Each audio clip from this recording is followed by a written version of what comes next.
Muy buenas noches, gracias por acompañarnos. Es un gusto siempre estar conversando en la noche con invitados, con personas de distintos ámbitos. En la noche de hoy con un escritor, un periodista y también un amigo de muchos años. Él tiene una importante trayectoria y acaba de publicar una novela muy interesante, casi autobiográfica, llamada Una pareja rebelde. Bueno, por supuesto, movido por esta publicación quise invitarlo, pero además con Miguel lo nos conocemos hace muchos años. Él es Miguel Caballero Mora, escritor. Esta es su semblanza y luego comenzamos a conversar la noche con él.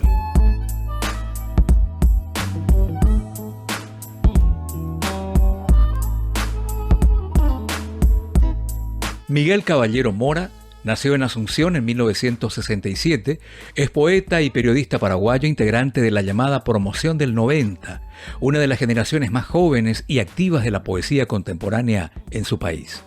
Hijo del también intelectual Miguel Ángel Caballero Figún, ha desarrollado una intensa participación en la vida cultural asuncena, con publicaciones frecuentes en revistas literarias y suplementos culturales de la prensa nacional. Su obra lo ha llevado a representar a Paraguay en espacios internacionales como el primer foro de escritores jóvenes, literatura y compromiso, realizado en Málaga, España, donde participó como representante de la poesía joven nacional. Ha sido distinguido con menciones en concursos literarios como el Eric Campos Cervera y el Instituto Cultural Paraguayo Alemán. En 1994 publicó su primer poemario, Breviario de un amor de teatro, reconocido con mención de honor, consolidando así una trayectoria literaria que continúa en desarrollo con varias obras inéditas.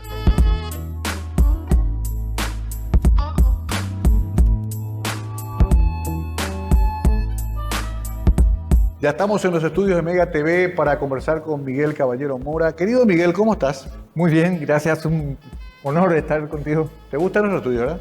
Sí, amplio. Sí, es enorme. Una vez estuviste por acá. Este era el patio de la radio donde hacíamos los festivales. Estuve. Sí, habrás estado. Estuve en el, creo que el más famoso fue el de la década. El de la década, sí. 1986. 86, sí. Pasaron 40 años. Y acá mezclamos a los grupos de rock de la época con los grupos nuevos cancioneros. Sí, ese tipo de travesuras que hacíamos todavía con Stroessner como presidente. Fue un pequeño gusto para nosotros. Exacto, sí. Un pequeño gusto. A propósito, Miguel, bueno, tu carrera periodística y como escritor comienza muy joven. Estaba leyendo acá, repasando un poco tus datos. Temprano te mandaron a España también. Escribiste mucho tiempo en el diario Hoy, en otros diarios. Sí. Contanos un poco tus comienzos. Bueno, la verdad es que era difícil hacerme estudiar y papá un día me dijo, bueno, tenés que estudiar o trabajar. Claro. Y yo quiero trabajar, le dije. No sabía nada. Claro, pero yo quiero trabajar. Al final pasaba 1 o 2 años y a los 19 o 20, sería en el 87, 88, un día el viejo me dice, mira, haceme un editorial para este diario. Me dice que no era un diario, eran 2 pliegos, o sea, 8 páginas. Sí. De un impreso que se llamaba El Correo Comercial. Ajá. Que parece que era de los abogados o algo por el Claro, estilo. había ese tipo de publicaciones para gremios. Sí. ¿Y de qué tenía que hablar el editorial? Y de lo que yo quiera, me dijo. Y después de unos días me trae el diario con lo que yo había escrito. Entonces a ello dije, vaya, yo soy periodista. Claro. Y me hice varios otros. Sí. Y yo sé que él trabajaba para esta gente, papá. Sí. Y quería decir que lo mío servía. Yo no me acuerdo si él ponía Miguel Caballero Mora o lo metía como editorial suyo. Claro, directamente, porque a veces editorial no se firma, pues. Ah, ahí va. Claro, entonces pasaba todavía. Y después, no sé, 1 año más o menos, me acuerdo que... ¿Vos que tenías 20 años por ahí? 20 años por ahí. Ajá. Sí. ¿Y después? Y 1 añito habrá pasado, vivíamos en Villantelco y me lleva al diario Hoy, en el 90. Ajá, ya. En el 90. Y me acuerdo que empecé, creo, a practicar en economía. Sí. Estaba Iro Balas. Iro Balas, sí. Gran periodista. Ya estaba también, creo, Orsinoli en economía. Mario. Pero era muchas cosas para mí. Yo tenía 20 años. Claro. Y me acuerdo que me mandan iban a entregarme unos documentos del Banco Central, que me esperó un auto afuera. Y yo fui y había algo que yo no tenía que contarle a ellos. Y metí una pata gigante. ¡Frum! Me mandaron a arte y espectáculo. Ah, y ahí te fuiste a arte espectáculo. Sí. Se salvó el mundo de un economista frustrado y te metiste en algo que de hecho te gustaba más. Sí. Porque toda la vida estuviste vinculado a la música. Ahí conociste una cantidad de artistas, comenzaban a... Bueno, llegó... Rock Summer había pasado recién, Sí. Llegaban los músicos argentinos, los rockeros. Ahí es donde nos conocimos nosotros. O andaba detrás de toda esa historia también, de esa movida, ¿no? Claro. Ujú. Sí, gracias a ese trabajo, digamos, conocí a muchísima gente, grupos y contactos que hasta ahora son muy estimados para mí.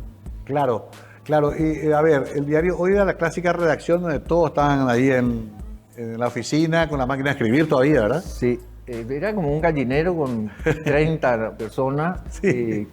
con el tableteo de las máquinas enormes estas. Sí. Que había que tener cuidado cuando ibas al baño porque te robaban el carrete de cinta. Cada uno tenía su cenicero preferido al lado. ¿Se fumaba ahí? Se fumaba como loco, sí. Sí, algunos tenían una calavera así y se la llevaban al baño porque si no desaparecía. Era una cosa muy... Y había un horario de que había que terminar los artículos, un de cierre. Claro, sí, Sí, sí. con las cuartillas y todo. Con cuartillas, papel, sí, papel para contar el número de líneas. Ajá. Pero creo que lo más importante es que había un ambiente donde se intercambiaban ideas. Claro. Y era como una especie de... para cotejar la información o lo que sea. Eso me parece que es una pena que no se vea mucho ahora. Se perdió eso, ¿no? Sí. Era el típico ambiente de la redacción que parecía que explotaba en un momento dado, después bajaba y después los muchachos continuaban en otros lugares, en los bares, en la vida, ¿no? Sí, sí, sí. Que, de esa época creo que también es Nila López, Tony Carmona, después que estuvo con nosotros en Última Hora, era toda una fauna, pero también salió mucha gente que escribía de esos lugares, las hermanas Pedroso, Sí. Delfina Acosta, que recién te comenté afuera de micrófono, o sea, también había gente que aparte de ese oficio iba escribiendo sus cositas, ¿no? Sí, sí, casi todo. Ajá. Casi todo. Sí. ¿Y a vos te pasó también así? Sí, pero lo de la escritura, básicamente me fue inculcado de alguna manera, porque Claro. el viejo papá, yo le decía al viejo, Miguel Caballero Figún. Caballero Gibún, de chiquito nos dejaba a los 4 o 5 que éramos en la época, después fuimos 10, ¿verdad? Pero cuando yo era chiquito no éramos tantos, y porque soy el segundo de los 10 hermanos, y nos dejaba unos libros en la mesita de luz. Ajá, Y ok. no nos obligaba, no nos decía ni siquiera leer. Dejaba por en la mesa de luz o en la cómoda, cerca de donde uno andaba todo el día. Sí. Y empecé a leer, se me hizo costumbre, no había tele, no había celular, no había nada. Así que de puro aburrimiento, supongo, empecé a escribir también. Ajá. Y me acuerdo del el primer poema, me lo inspiró un episodio de Nippur. Ya, porque ya El para mí era famoso- la tele ese. Nippur de Lagash. Nippur de la Gas. Sí. Vivíamos en Boyani en el 76, me acuerdo. en Villa Robin Aurelia. Wood. Mm. Sí, Robin Hood. Mm. Entonces hice un versito que hablaba del tremendo bramar de la resaca, no sé qué, porque me gustó esa frase y yo estaba enamorado de una vecina. y papá me corrigió, me dijo, no es bramar, es bramido. Pero rompía completamente la asonancia, pues el bramar y bramido. Claro. Y nada, me llamó la atención, dije, no, yo voy a dejar bramido. Y de puro terco seguí escribiendo y le gustaba, papá me alentaba realmente. Te alentaba él, Sí. que era un gran poeta. Acá veo que tu primer libro, Brevario de un amor de teatro, Sí, 1994. sí, O sea, ya pasaron más de 30 años. Sí, sí, sí. Increíble, ¿no? O sea que aquello de la poesía que comenzó también otra vez como casi una cuestión lúdica, finalmente también se convirtió en parte esencial de tu formación y de lo que vos querías decir, ¿no? Sí, sí, sí. O sea, comenzaste como periodista y como poeta. Correcto, sí. No se puede negar esa esencia, digamos. Y después fuiste incursionando también en relatos, Sí, ¿verdad? sí, pasa que ese primer libro, bueno, no sé cuántos años después, vino el segundo Sí. y después el tercero. Y después gané una mención en un concurso de cuentos, Elena Matuna, Ah, sí. y otra en no sé qué concurso. Y me acuerdo que cuando en un momento me tocó hablar, y entonces me preguntaron por qué me había pasado a los cuentos si yo escribía poesía. Claro. Entonces le dije, mire, la verdad es que poesía casi nadie lee por acá Ujú. y además no se gana nada. Yo quería- Claro. Y se cagó de risa todo el mundo. Esencialmente sabía que ahí no había posibilidad de subsistencia. Algo así. Aunque sí mucho goce espiritual. Bueno, acá veo que conociste en España a Jorge Amado, a Juan Solo, a Mario Benedetti. Vamos a hablar un poco de esa experiencia en España también. Y sí, ese paso natural de la poesía a la narrativa y ahora esta nueva novela de la cual quiero hablar también. Miguel Caballero Mora, nuestro invitado hoy, querido amigo de muchos años, quiero aclarar que si bien nos une parentesco, de alguna manera yo lo conocí a Miguel primero y también a Miguel Caballero Figún antes. Éramos todos compinches ahí en una zona de bares por el centro, noches de bohemia y de sueños también de cambio político que nunca llegó y que llegó más o menos. Vamos a hablar un poco de todo eso también con Miguel Caballero Mora, invitado hoy de Conversando la Noche.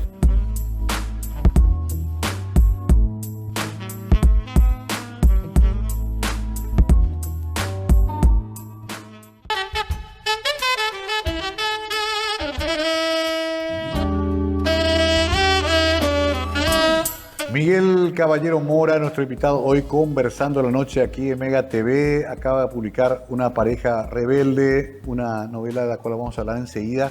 Pero antes quiero ir a este viaje que seguramente fue también uno de esos viajes iniciáticos, literatura y compromiso en España, ¿verdad? Sí. Fuiste muy joven ahí. Sí. Sí, estaba trabajando en Última Hora. Sí. Y en esa época se hacían 3 ejemplares en papel y se metían en un sobre y había que mandar por... Salía medio carito la prueba. Ajá, a la famosa prueba. Era, claro, mi primera postulación para un concurso de poesía. Ajá. Y con ese libro, justamente el primero, que era Breviario de un amor de teatro. Sí. Habían pasado meses y de repente me llama la redacción de Última Hora, así que también, como decíamos, era un gallinero así, y en pleno trabajo y teléfono, ¿y quién es Gloria Rubín? Gloria Rubín, qué honor, digo, yo, ¿qué pasará? Digo. Sí. Me dice, ¿y qué puedes decirnos de tu selección para el concurso? No sé qué. Me dice, ¿qué? Le digo, ¿Te enteraste ahí? ahí me enteré, no sabía nada, pero no lo podía creer, obviamente. Qué genial, qué genial. Y fuiste allá y ahí es que conociste a algunos cuantos escritores importantes. Sí, sí, sí. Sí. Ujú. Tomé mate con mi compatriota Benedetti. Claro, porque sos uruguayo de nacimiento. Sí, nací en Montevideo. Después quiero tocar eso. Ahí lo conocí a Mario Benedetti, Sí, un ícono para la época, ¿no? sí. Bueno, lo conocí, es ir y pelear con todos los chicos, porque éramos todos 94 escritores menores de 30 años, Ajá. todos de habla Claro. hispana.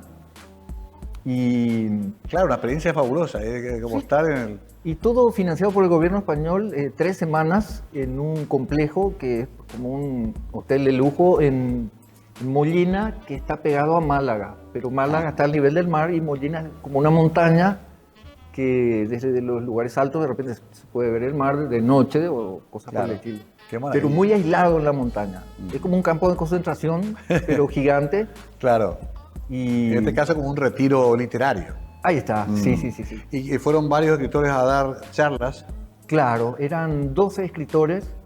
Estaba el Nobel nigeriano, Wole Soyinka. Ajá. Había un sueco también que no me acuerdo si era Larsson Soderbergh, ¿no?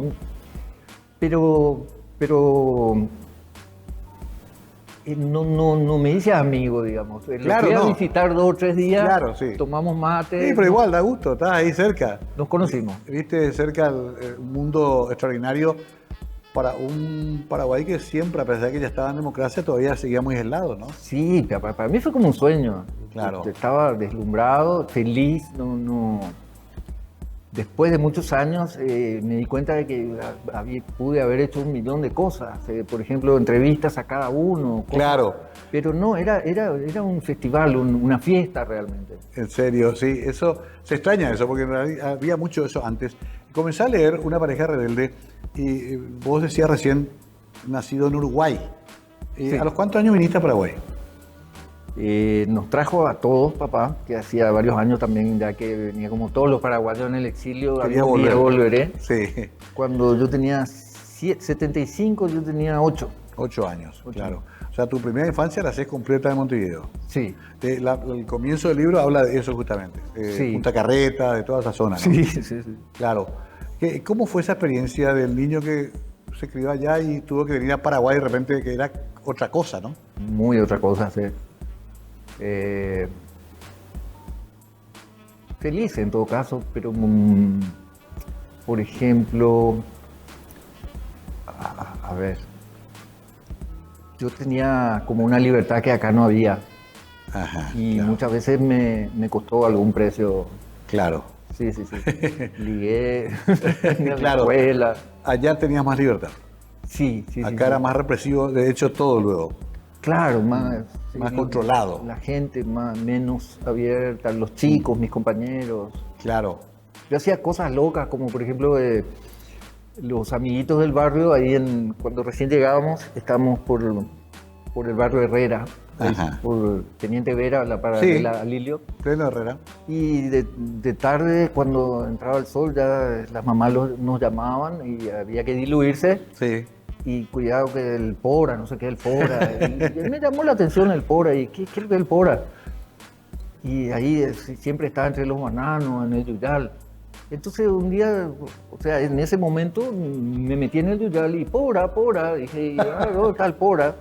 Y después, cuando volví junto a los perros, Sí. noté enseguida como que no le cayó bien a nadie eso. Me pareció raro, claro. Sí.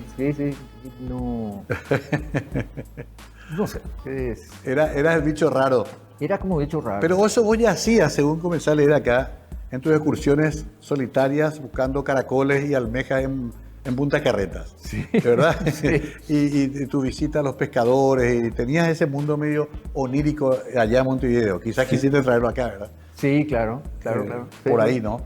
Ahora, ¿vos tuviste que hacer una formación académica para escribir o fuiste empírico?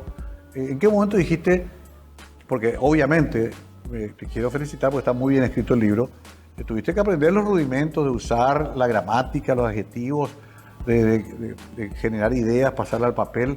¿Cómo fuiste aprendiendo eso? En principio, viste que el bisabuelo era Juan Zorrilla, ¿Cierto? Del lado materno. de mamá, y entonces de chiquito ya en la casa de Punta Carretas estaba, por ejemplo, toda la colección de sus libros. Ajá. Y Ya. mi tío también era un come libros, el hermano de mamá. Sí. Y repito que no había tanta distracción como ahora. Claro. Y yo, como era el varoncito mayor, y los mayores siempre estaban afuera o trabajando o cosas por el estilo, tenía una libertad que podía prácticamente hacer lo que quería hasta que vinimos a Paraguay. Y en ese mundo entraban los libros. Claro, lo que hacía era leer. A veces se juntaban mamá y su mamá, y la abuela tocaba el piano y mamá tocaba la guitarra y nos hacían cantar a los 3 mayores, que éramos Inés, Gabriela y yo. Claro, no había videogames. No, había. No, ni tele teníamos. Ni tele, claro. No había tele. Sí, Y algunas familias tenían, claro. Pero, obviamente, pero la abuela era austera, por más que un mobiliario espléndido y cosas de glorias pasadas, estaba llena la casa, Sí. pero no tele. Entiendo. Una radio a transistores que a cada rato se quemaba el foco y yo era el único que sabía cambiar. Y ahí entraba la música, la peña y la literatura. La literatura. Pero bueno, después con el tiempo, papá ya viviendo acá, viajaba acá 3 o 4 años y traía libros de Uruguay. Básicamente para comerciar, ¿verdad? Pero yo me los leía todos. Claro. Porque tampoco seguíamos sin tele. Y... Claro. Y ahí, esa es una escuela fabulosa. Sí, sí, sí. Y leías de todo. Sí. O sea que lo que agarrabas ibas... Leí Mujercita, de Luis Fernández Alcott, leí Como El era último antes. Mohicano. Sí. Claro, Julio Verne, todas esas Julio cosas. Verne, sí, sí. Uno leía... Qué extraordinario, porque increíblemente que eso fue lo que te dio, lo que después te iba a servir para vivir siempre, que es saber escribir, pensar y escribir. Sí, sí. Te sí. formó ya eso, no tanto así la educación clásica tradicional. No, porque no, detestaba el lenguaje castellano. Pero, por ejemplo, en quinto o sexto grado en la escuela de La Esperati, me acuerdo que salí primer alumno y siempre tenía 10 en composiciones. Claro, composición. La vaca, la primavera. Un día de lluvia. Sí, y me era fácil. Era Claro. facilísimo. Cosa que para otros alumnos era seguramente dificilísimo. Sí, no, se quedaban Claro. así, algunos entregaban en blanco. En blanco, pobrecito, sí. Yo me sentaba y Tenías eso, y eso posiblemente te ayudó a sobrevivir. Sí. Porque no querías estudiar formalmente, no te veo a vos quemando libros de matemáticas. No, siempre fue mi... Y se refleja ahora que soy un poco un analfabeto digital. ¿Te cuesta Cuesta el teléfono, el control de la tele, power y volumen. ¿Y siempre escribiste en máquina de escribir o también a mano? A mano también. También. Sí. ¿Qué eran? ¿Cuadernos, cuartillas? Hojas. Hojas. Sí, hojas sueltas. Ajá. El breviario lo escribía a mano y después pasaba en el diario. Sí, a máquina. A máquina, para presentarlo, digamos, seriamente. Qué genial, porque poca gente sabe que mucho de la gran poesía se escribió a mano, tachando y poniendo de vuelta, leyendo en voz alta. O sea, hay un proceso ahí muy casi físico, ¿no? Sí, completamente. No es que te vayas y le lees a alguien tu poesía nada, la primera vez. No. No. ¿A tu viejo le leías tu poema? La verdad que no, yo no era muy de leer. Yo No, le ¿verdad? pasaba la hoja. Ah, ok. Sí. ¿Y qué tal con el viejo? ¿Era duro? Sí. Sí, pero no, él no pretendía influirme para ok. nada. Él me ponía los libros Sí. o me decía, qué bueno. O me daba, por ejemplo, esa oportunidad de entrar a hacer periodismo sin avisarme. Me decía, escribe Claro. algo acá para este asunto y... Como tirarlo a la piscina y que nade. Sí. Sin decir una palabra, que me parece que es una manera muy buena, porque tal vez me habría asustado yo si me decían, no, mira, Claro. esto te vas a convertir en periodista. Y además cargabas con el hecho de que sos el hijo de Miguel Caballero Figún. Correcto. Vamos a hablar de eso a la vuelta a la pausa. Miguel Caballero Mora, es interesante entender un poco los procesos de alguien que ha vivido su vida en base a las palabras, en base a imaginar, en base a poetizar algunas cuestiones o de contar historias como esta que cuenta en su último libro. Vamos a seguir con Miguel Caballero a la vuelta de la pausa.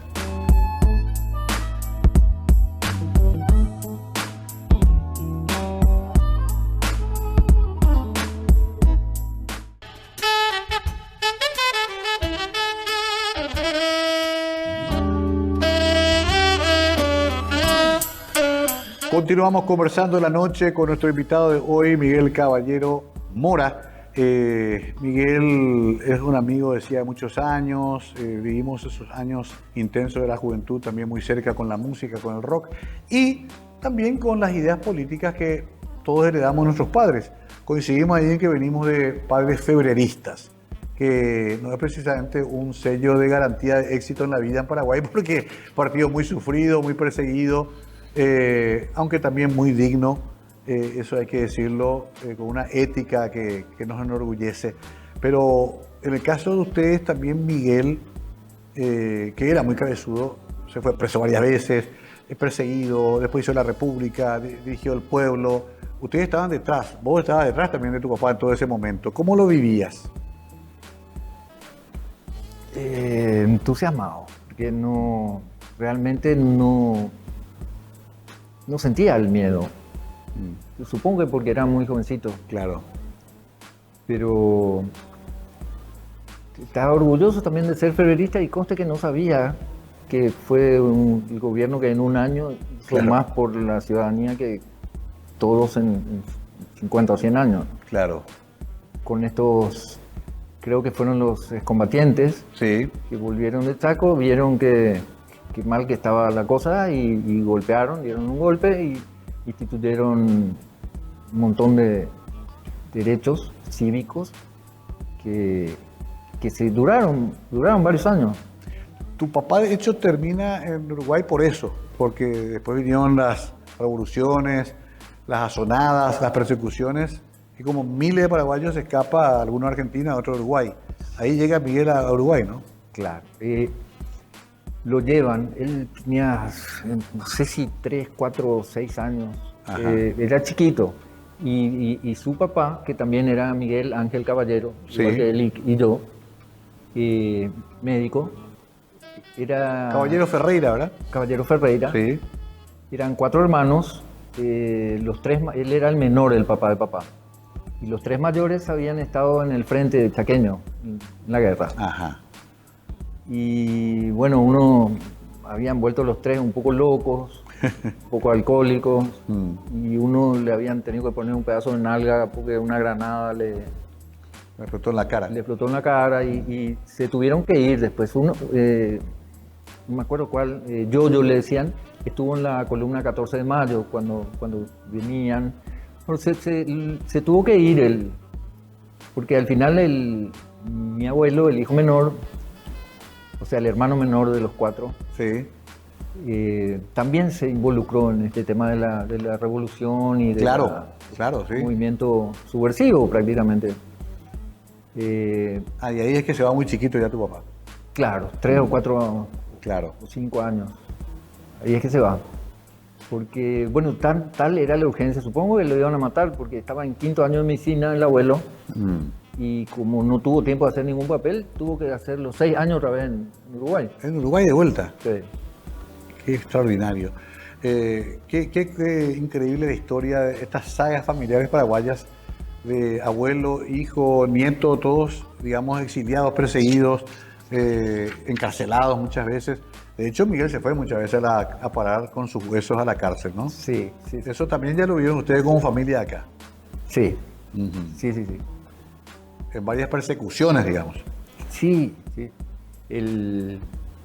No solo persecuciones jurídicamente correctas, en Claro. el sentido de que, bueno, llevarle a la cárcel a alguien, con razón o sin ella, no deja de ser algo relativamente civilizado. Sí.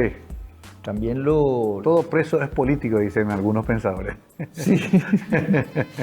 No, una noche que salía él con mamá de un célebre antro también ahí por Sexta y Oleari que se llamaba el Bar de Sugasti, Ajá. que iban muchos políticos, Contreras y Claro. gente que le gustaba la bohemia.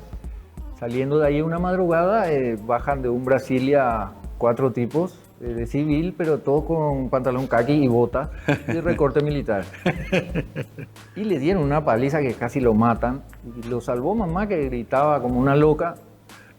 Y alguien porque en la madrugada de la Asunción de esa época, no era, llamaba un bol. Claro, claro. Algún alma caritativa pasó, la vio a ella gritando, al viejo en el piso, lo subió al auto y los llevó hasta primeros auxilios, que estaba ahí más o menos cerca, ahí sobre Brasil, Sobre la calle Brasil. pero lo dejó en la puerta y huyó, porque calculó que era algún tema... Claro, se tenía miedo. Sí, Y le salvó la vida. y probablemente, sí. Esas cosas pasaron.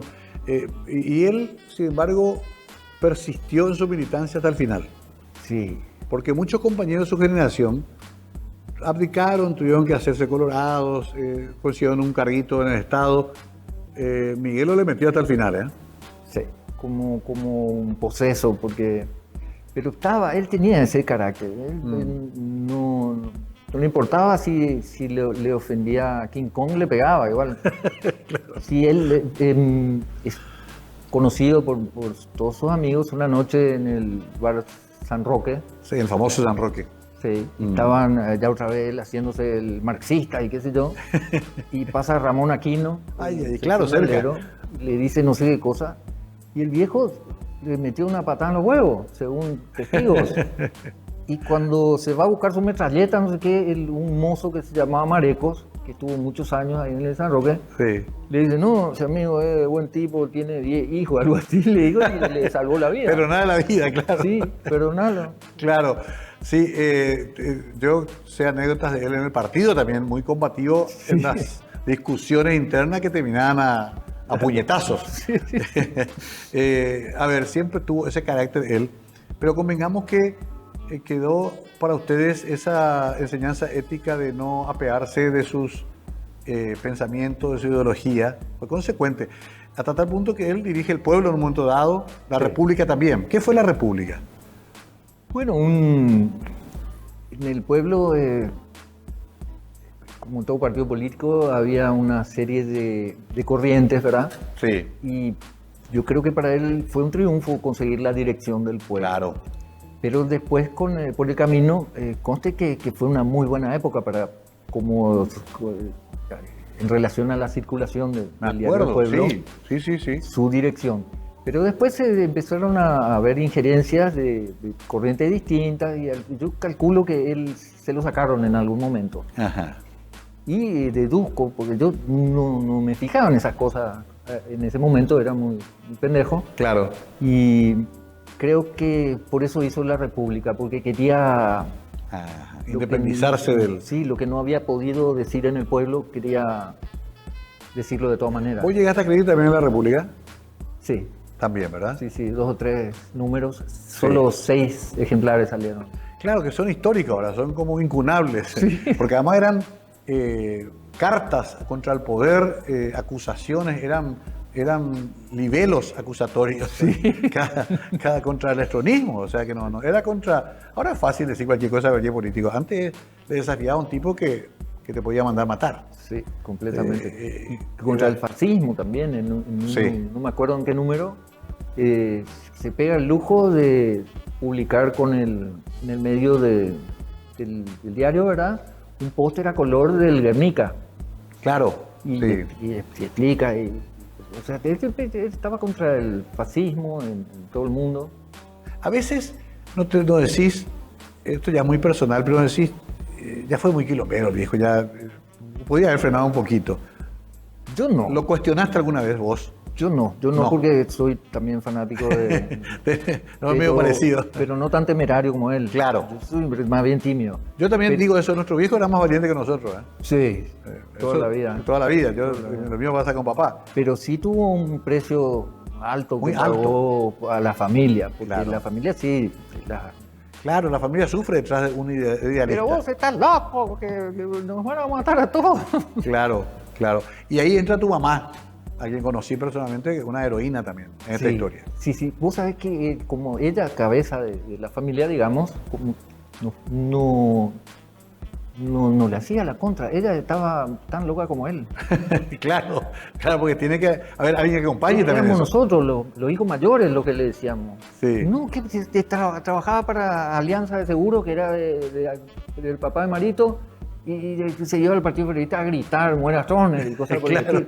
Tú estás loco, no, te vas a quedar sin trabajo. Y le pasó.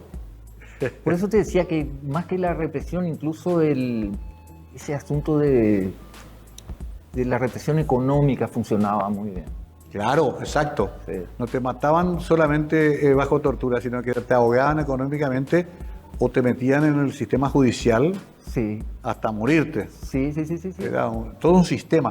Bueno, tengo que hacer la pausa. La última parte que quiero hablar de la novela, ya para ir concluyendo, es apasionante hablar con Miguel porque también esto recoge una época que mucha gente ya no recuerda, no conoce, cómo vivía la gente que no estaba en el poder en el Paraguay, que era la gran mayoría, cómo vivíamos en ese medio de represión, de subsistencia, de conseguir un laburo, de que no te echen, de que te pidan afiliación, de que te caen a palo a salir de un restaurante. Esa era la vida en Paraguay hasta 1989. Hay que recordar eso. Y Miguel y su familia y su papá vivieron eso en carne propia. Y es bueno recuperarlo hoy en este diálogo que tenemos con él. Ya volvemos con nuestro invitado hoy, Miguel Caballero Mora.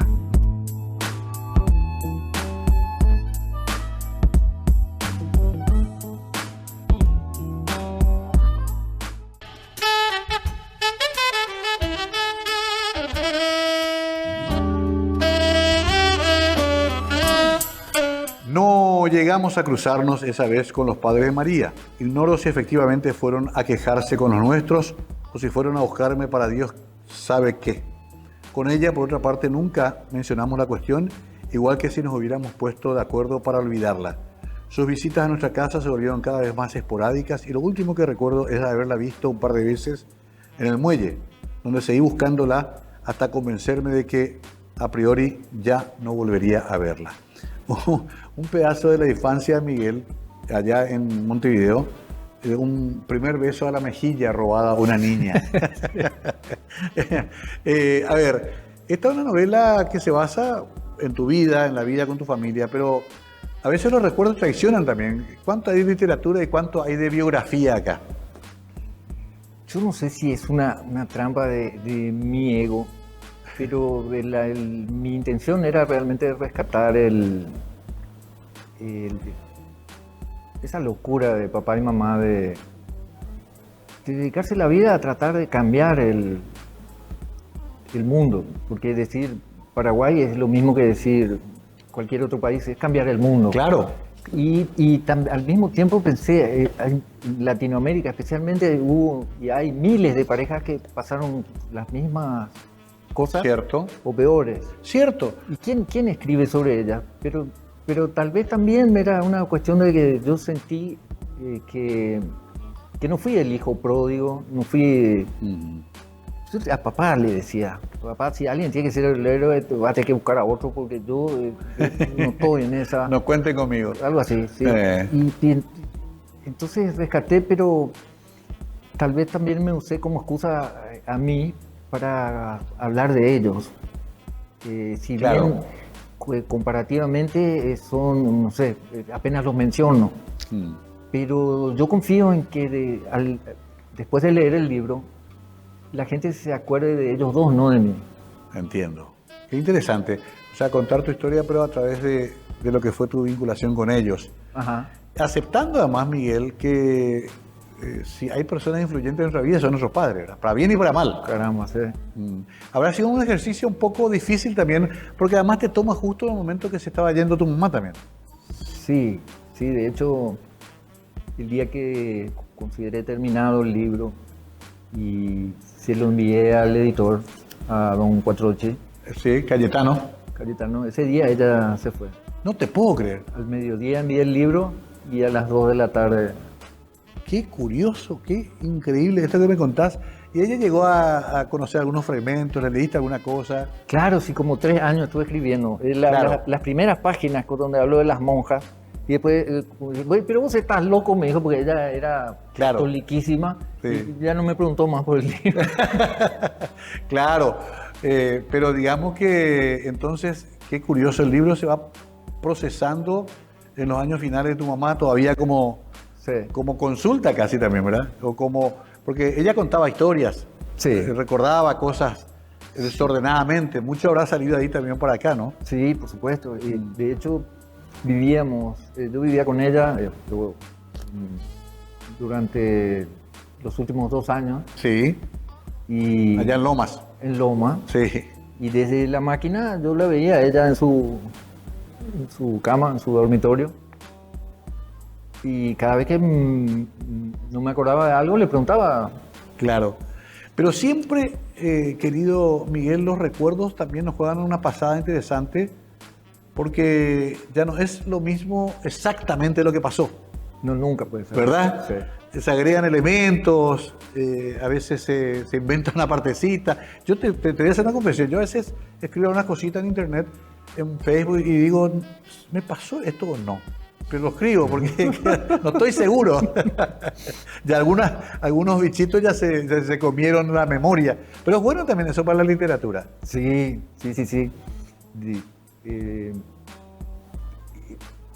Pero sobre lo que me preguntaste si hay ficción, yo traté de ponerle ficción toda la ficción que pude. Claro. Pero casi todo Finalmente, es auténtico.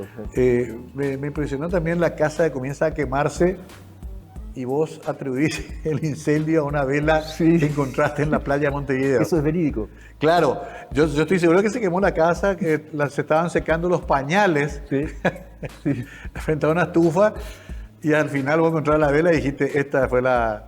Sí. Pero no sé, a lo mejor se iba a quemar nomás luego la... Claro, uno la estufa. se pregunta, porque es un poco inverosímil. Sí. Los pañales a 3 metros de la estufa, esa resistencia que había antes, que Pañales parecía de una por lo palangana. menos 7 de los 10 hermanos. Sí, 6 o 7. 6 o 7 ya. Sí, sí, sí. Bueno, comienza a quemarse, vos estabas durmiendo. Sí. Y se llena de humo y a punto de la asfixia me despierto. Yo primero y salgo y veo las llamas y a papá con una frazada o algo pegándole a las llamas y había una cocinita arriba porque la casa de abajo vivían la La abuela abuela, Cochona, claro. la hija de Zorrilla, Sí. su marido Florencio, Sí. el abuelo Cochonito, que fue uno de los mejores violinistas chilenos. Me Que tocaba acuerdo. para los Zares, tocó para Mussolini. Que tu mamá siempre le recordaba. Y a nosotros nos daban la parte de arriba y había una pequeña cocina donde yo fui corriendo a buscar agua. Eso pasó, Miguel, hace 50 años Sí, o más. sí. ¿Y te acordás todavía? Claro, sí. Pero por eso te digo, ya no sé si fue real esta parte. Claro. Que después de que apagamos el fuego, Sí. se prendió la vela sola. ¿Y qué carajo hace esa vela? Tu viejo, claro. Sí. Y yo y mamá estaba, y eso lo cuento ahí en la novela. Sí. Ella no me delató, porque yo se le había mostrado de tarde y me dijo, no traiga más porquería de la calle, una vela Te verde, protegió blanca y roja. tu mamá. Claro, me Porque dijo, tu viejo a no. lo mejor te iba a castigar. Pero no sabemos también, o sea, además convengamos que hay ritos, bandas africanos en la cultura afro-uruguaya. Muy fuerte. Que esa vela probablemente venía de algún tipo de payé, como le decimos acá, ¿verdad? Sí, casi sin duda.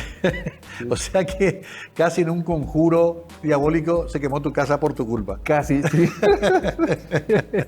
No, de eso está lleno este libro. Yo te cuento que comencé a hacer algo que para la próxima edición le voy a pedir a Cayetano que te obligue. Yo comencé a separar las historias. Por ejemplo, puse María en la historia del primer beso, puse la vela en la historia de la vela.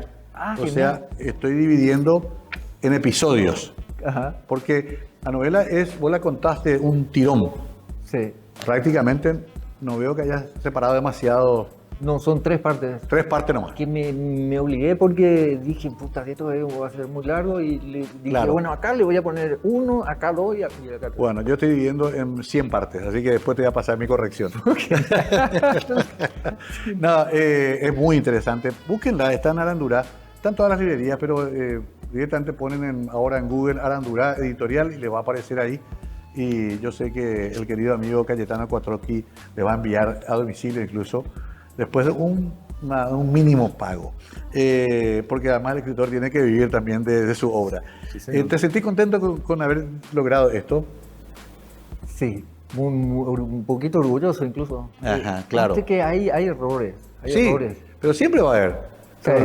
Lo escribiste. Ahora ya cuento con una correctora que va a ser mi hermana mayor, Inés, Ajá. que me señaló uno por lo menos muy importante, que Sí. parece que le casé a Guillermina Kanonikov con Da Costa y era la esposa de Serprono. De Mario Serprono, claro. Pero era una cosa... Claro, difícil puede de pasar. notar. Sí. En la reedición ya se puede corregir eso. Sí, sí, sí, sí. Borges solía decir que uno nunca terminaba de luego de escribir su libro.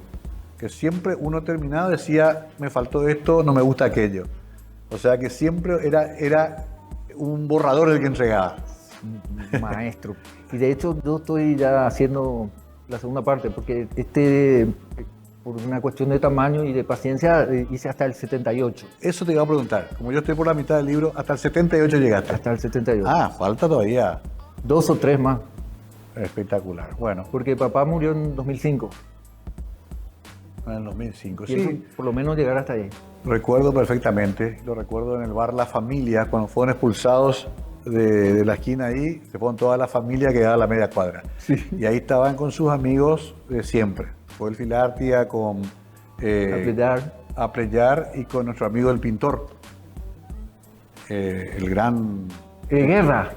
Juan Guerra Gaja. Juan Guerra Gaja, sí, señor. Sobre todo con Juan Guerra y con José Luis, siempre nos encontrábamos ahí en altas horas de la madrugada y la charla era generalmente bastante desordenada. Sí. Pero bueno, era el signo de los tiempos. Bien, Miguel, qué bueno que hayas logrado esto, pero además qué bueno poder haber repasado esto, que formó parte de una generación que vivió entre la dictadura y el comienzo de la democracia. Sí. En cualquiera de los casos seguimos esperando un cambio en el Paraguay, ¿no? Sí, sí, porque la dictadura no se fue don Alfredo. El orden, el status quo sigue idéntico. Claro. Y bueno, quizás eso sea lo que nos toque a nuestros hijos y nietos. Mientras tanto, estamos por acá todavía. Sí, señor. Firme. Bien, gracias Miguel por venir. Vamos a esperar la segunda parte. Esperemos que ya no deje pasar mucho tiempo. Esperamos las correcciones de Inés para la segunda edición. Sin duda. Pero sobre todo, qué bueno contar las historias, porque también esto nos ayuda a recuperar la memoria. Una historia que todavía se sigue contando, Miguel. Todavía, Delfina Acosta te conté que acaba de publicar, están publicando nuevos escritores. O sea, hay por suerte una especie de renacimiento literario también en Paraguay que es muy interesante. Sí, señor. Hay una generación nueva. Necesario también. Porque... Sí, es muy necesario.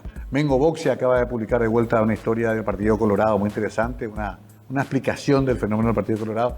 O sea, los muchachos están produciendo y las chicas también. Maravilloso. Gracias por venir, Miguel. Gracias a vos por la invitación, Mario. Un honor.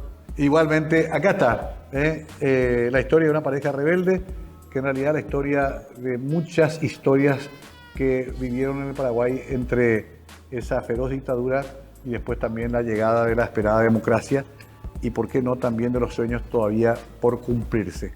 Léanlo a Miguel Caballero Mora, vale la pena. Gracias a ustedes por acompañarnos. Esto fue, como siempre, Mega TV, Conversando la Noche.